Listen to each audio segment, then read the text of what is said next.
রাস্তায় রাস্তায় ঘুরে। আমি এই খুনির বিচার চাই। আমি এই যে খুনির বিচার কবে পাবো?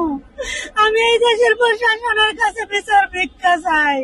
আমি একা অসহায় নারী হইয়া এই তিনটা বাচ্চাদেরকে নিয়ে বাড়ি ঘর ছাড়া হইয়া আমি আর কতদিন রাস্তায় রাস্তায় ঘুরবো? আমি এই দেশের সিআইডি বিভাগ আমার স্বামীর মামলার তদন্ত বার পাইছে। আমি এই দেশের সিআইডি বিভাগের কাছে বিচার ভিক্ষা চাই। আমার স্বামীর ঘরে দায়িত্ব নিয়ে একটা সুস্থ সবল ভালো মানুষে কিভাবে নিষ্ঠুর ভাবে পিটায়া হত্যা করছে। যখন পিটানি তো আমার স্বামী মরে না, কিভাবে পিটার উপরে বসে আপন মায়ের পেটের ভাই গার মুছড়ে ভাইকে মারছে। আমি এই খুনির জঘন্য খুনির বিচার চাই। এই মস্তিষ্ক বিকৃত আপন ভাই হইয়া কিভাবে টাকা লুবে নেশার জুয়ার বিপ্লব আমার স্বামীরে খুন করছে। আমি এই খুনি বিপ্লবের বিচার চাই। এই দেশের প্রশাসনের কাছে আমি বিচার ভিক্ষা চাই। আমার এতিম বাচ্চা করে কিভাবে এতিম বানাইছে, আমি বিচার ভিক্ষা চাই। আমি সাংবাদিক ভাইদের কাছে সাহায্য চাই। আমি কবে আমার স্বামী হত্যার বিচার পাবো? আমি কবে নিরাপদে আমার এতিম বাচ্চাদেরকে নিয়ে আমার স্বামীর বাড়িতে থাকতে পারবো? এই খুনি পরিবারের বিরুদ্ধে কবে প্রশাসন আইনানুগ ব্যবস্থা নেব?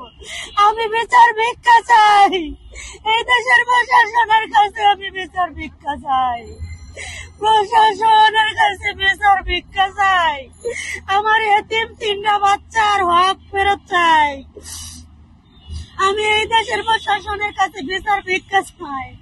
আমার এতিম বাচ্চারা পিতা হারাইছে, কেন আমার বাচ্চারা বাড়ি ঘর ছাড়া পিতা ছাড়া রাস্তায় রাস্তায় ঘুরে আমার এতিম বাচ্চারা? আমি এতিম বাচ্চাদের হক ফেরত চাই। আমার এই বাচ্চাদেরকে আমি খাওয়াইতে পারি না, পড়াইতে পারি না। আমি রাস্তায় রাস্তায় ঘুরি বাচ্চাদেরকে নিয়ে, মানুষের বাড়িতে আশ্রিত হয়ে থাকি। আমার স্বামী 4 তলা ফাউন্ডেশন করে বিলাসী বাড়ি করছে, দামি দামি টাইস করে সুন্দর একটা বিলাসী বাড়ি থাকা সত্ত্বেও কেন আমি বস্তিতে বাচ্চাদেরকে নিয়ে থাকি? এই খুনি পরিবারের কেন কোন প্রশাসন কোন আইনানুগ ব্যবস্থা নেয় না? আমি প্রশাসনের ঊর্ধ্বতন কর্মকর্তা সাহেবদের কাছে আমি বিচার চাই। আমি শাহিদা আক্তার রুমা কবে বিচার পাবো স্বামী হত্যার? আমার উপর হওয়া এতিম বাচ্চাদের উপর হওয়া অন্যায় অত্যাচারের বিচার আমি কবে পাবো? আমি এই সারা বাংলাদেশের মানুষদের কাছে বিচার চাই। এই প্রশাসনের কাছে বিচার চাই। আপনারা বিচার দাবি করেন। এতিম বাচ্চারা কেন বাড়ি ঘর ছাড়া, পৈতৃক বাড়ি ঘর আমার স্বামীর নামে বাড়ি, তবু কেন এই বাড়ি ঘর ছাড়া? আমার স্বামীর 4 তলা ফাউন্ডেশন করা 1 তলা বিলাসী বাড়ি থাকা সত্ত্বেও কেন আমি এই বাড়ি ঘর ছাড়া হয়ে রাস্তায় রাস্তায় ঘুরি, 3টা বাচ্চা নিয়ে বস্তিতে থাকি? আমি এই দেশের সাংবাদিক ভাইদের সাহায্য চাই। আপনারা বিচার দাবি করেন। আমি শাহিদা আক্তার কেন বিচার পাই না? আমার বাচ্চাদের অধিকার কেন পাই না? আপনারা আমার বিচারের জন্য সাহায্য করেন। সাংবাদিক ভাইয়েরা আমার স্বামীরা নিষ্ঠুর ভাবে হত্যা করছে। রাত্রে কলিং বেল চাইপা আপন বড় ভাইয়ের বউ করতে দায়িত্ব নিয়ে মারছে। আমি মায়ের শব্দ আমার স্বামীর বিরুদ্ধে মারছে, আমি ভাবছি চুরেরে মারছে। আমি আমার স্বামীর কি নিষ্ঠুর ভাবে অত্যাচার করে মারছে, আমি সেই বিকট শব্দ বলতে পারি না। আমার যন্ত্রণা, আমার স্বামী হত্যার বিচার পাই না। আমার বাচ্চাদেরকে নিয়ে আমি আমার স্বামীর বাড়িতে থাকতে পারি না। এরপরে আমার কি অমানসিক মার দূর করে বাড়ি ঘর ছাড়া করছে, যার ব্যবস্থা গৌরীপুর থানা পুলিশ নাই। ওসি হালিম ঘুষখোর অফিসার আমার থানা থেকে গাড় ধরে বের করে দিছে। আমি রক্ত মাখা অবস্থায় থানায় গেছি, আমার মায়েরা শরীরের বিভিন্ন অঙ্গ প্রত্যঙ্গ রক্ত বের করে দিছে। আমার শাশুড়ি গরম পানি ঢাল্লা দিছে। আমার ঠ্যাঙ্গের মধ্যে এখনো কাটা দাগ আছে। আমার স্বামীরা মারার পরে কিভাবে আমারে কূপ দিছে, আমার শরীর পুরাইয়া দিছে। আমি কত যন্ত্রণার পরে আমার স্বামীর বাড়ি ছাড়াইছি। আমি এই দেশের প্রশাসনের কাছে বিচার ভিক্ষা চাই। আমি কবে বিচার পাবো? আমার স্বামীর কঙ্কাল তুলছে এই 1-1.5 মাস আগে 7 7/5/2025 সালে এই কঙ্কাল পরীক্ষা করে যে রিপোর্ট হবে আমি সঠিক রিপোর্ট চাই। এই দেশের প্রশাসনের কাছে আমি সঠিক রিপোর্ট চাই। আমি সিআইডি ডাক্তারদের কাছে সঠিক রিপোর্ট চাই। আমার স্বামী হত্যার বিচারের জন্য আমি 3 বছর ধরে দাঁড়া দাঁড়া ঘুরতেছি। আমার বিচার থেকে এই 3 বছর ধরে বঞ্চিত করছে। আমি আর যেন বঞ্চিত না হই। আপনারা ডাক্তাররা কেউ টাকার কাছে আর বিক্রি হবেন না। আপনাদেরকে টাকা দেয়া, যে টাকা দেয় আমার স্বামী হত্যার রিপোর্ট পাল্টাইতে যাবো, ওই টাকা আমার স্বামীর।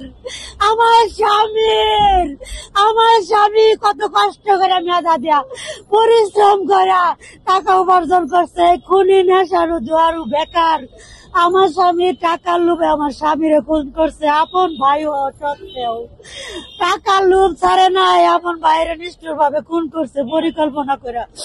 ওই টাকার বিনিময়ে আপনারা রিপোর্ট মিথ্যা করবেন না। অসহায় নারীর আর্তনাদ আপনারা একটু শুনেন, একটু দয়া ভিক্ষা করেন। আমার স্বামী সফল হত্যার বিচার দেন। এই এতিম বাচ্চাদের পিতাহারা যন্ত্রণা আপনারা একটু দয়া ভিক্ষা করেন। এখনই করে একটু বিচার করেন। এতিম বাচ্চাদেরকে নিয়ে বাড়িতে থাকার একটু ব্যবস্থা করেন প্রশাসন। আপনাদের কাছে আমি দয়া ভিক্ষা চাই। আমি রাস্তায় রাস্তায় আর কতদিন ঘুরবো আমার এতিম বাচ্চা করে নিয়ে? আমি বস্তিতে আর কতদিন থাকবো? আমার স্বামীর 4তলা ফাউন্ডেশন করে 1তলা বিলাসী বাড়ি থাকা সত্ত্বেও আমি আজকে এই বাচ্চা করে নিয়ে ফুটপাতে থাকি। আমি ভিখারি। আমি বাচ্চাদেরকে নিয়ে আমি আজকে ভিখারি, আজকে রাস্তাঘাটে ঘুরি। কেন এই খুনিদের কোনো বিচার হয় না? আমি এই দেশের প্রশাসনের কাছে বিচার ভিক্ষা চাই। আমি শাহী ডাক্তার, আমার স্বামী সফল হত্যার বিচার আমি কবে পাবো? আমি আর কত কানবো? আমি প্রশাসনের সমস্ত জায়গায় গেছি। আমার স্বামী লাশ পোস্টমর্টম না করে ঘটনাস্থলে পুলিশ না আইয়া কিভাবে আমার স্বামীর বিচার হত্যা থেকে আমার বঞ্চিত করছে। আমি এই দেশের সাংবাদিক ভাইদের সাহায্য ভিক্ষা চাই। আমি কবে বিচার পাবো? আমার স্বামী সফল রে কিভাবে নিষ্ঠুর ভাবে আপন মায়ের পেটের ভাই মানুষ ভাড়া করে লয়ে মারছে টাকার লোভে। এই খুনি জুয়ারু নেশারুর কবে বিচার হবো? আমার স্বামীর ব্যবসা কবে আমি ফেরত পাবো? কোন আইনানুক ব্যবস্থা নেয় না এই প্রশাসন। সিআইডি শুধু লাশ তুলছে। যে মামলার এই 1 মাস আগে 7/5-এ আপনাদের কাছে আমি বিচার ভিক্ষা চাই। হ্যাঁ, কঙ্কাল তুলছে, 101 টুকরা হাড্ডি পাইছে। আমি জানি না। এই প্রশাসনের কাছে আমি বিচার ভিক্ষা চাই। আমার আর স্বামী হত্যার বিচার থেকে আপনারা বঞ্চিত করবেন না। এই সিআইডি ডাক্তার, ফরেনসিক ডাক্তারের কাছে আমি আমার স্বামী হত্যার সঠিক রিপোর্ট চাই। আপনারা টাকার কাছে বিক্রি হবেন না। ওই টাকা আমার স্বামীর টাকা। আমার স্বামীরা মায়েরা টাকা কাইরা দিছে খুনি। আমার এতিম বাচ্চাদের হক। ওই টাকা দিয়ে আপনারা রিপোর্ট পাল্টাবেন না, আমার বিচার থেকে বঞ্চিত করবেন না। আপনাদের কাছে দয়া ভিক্ষা চাই। আমার এতিম বাচ্চাদের হক ফেরত চাই। পিতৃ হত্যার এই বাচ্চারা, এতিম বাচ্চারা পিতৃ হত্যার বিচার চাই। এতিম অসহায় বাচ্চারা কেন বাবার আদর পাইলো না? আমার 3টা বাচ্চা, আমি 3টা শিশু নিয়ে আমি 3 বছর যাবৎ বিধবা হইয়া বাড়ি ঘর ছাড়াইয়া দাঁড়ে দাঁড়ে